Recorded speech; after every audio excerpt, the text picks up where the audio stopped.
Sa ating unang balita, nagkaisa ang Pilipinas at mga kaalyadong bansa kabilang ang United States, Japan, Australia at New Zealand sa Salaknib 2026 Phase 1 upang lalong paigtingin ang interoperability at depensa ng rehiyon para sa seguridad ng ating arkipelago.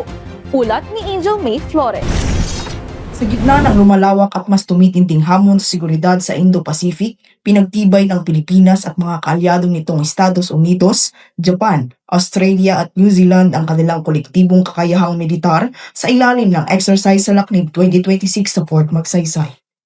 Isinagawa mula ka-6 ng Abril hanggang 12 sa Kaugnay Officers Clubhouse sa Fort Magsaysay, Nueva Ecija ang isang linggong high-level military planning, isang mahalagang yugto sa pag-ahanda para sa mas malawak na pagsasanay ng multinational forces. Sa pangunguna ng 701st Infantry Brigade bilang isang 701st Combined Arms Brigade ng Philippine Army.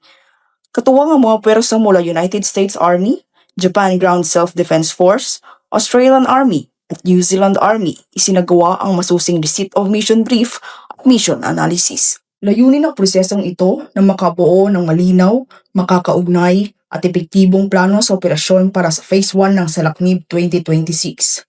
Sa pamamagitan ng joint planning process, pinagtibay ang mga hakbang upang mapahusay ang interoperability, mapabilis ang koordinasyon at matiyak ang isang direksyon ng pagkilos ng mga kaalyadong pwersa sa harap ng posibleng banta ng rehiyon.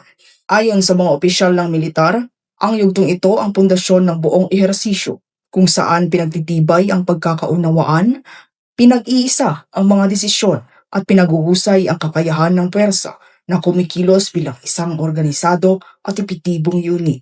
Nauna nang nagsagawa ng hiwalay na high-level planning ng 7th Infantry Division ng Philippine Army upang tiyakin ang kahandaan ng bansa at epektibong partisipasyon nito sa naturang pagsasanay.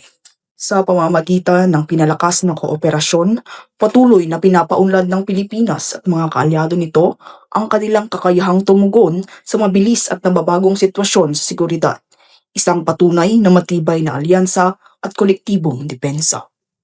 Sa panahon ng bagong hamon sa seguridad, ang pagkakaisa, kahandaan at malinaw na estratehiya ang susi sa pagpapanatili ng kapayapaan. Ang Salaknib 2026 ay higit pa sa isang pagsasanay. Ito ay konkretong hakbang tungo sa mas matatag na depensa at mas ligtas na kinabukasan. Mula dito sa Fort Magsaysay, Nueva Ecija, ako si Angel May Flores para sa matatag na hukbong katihan ng Pilipinas.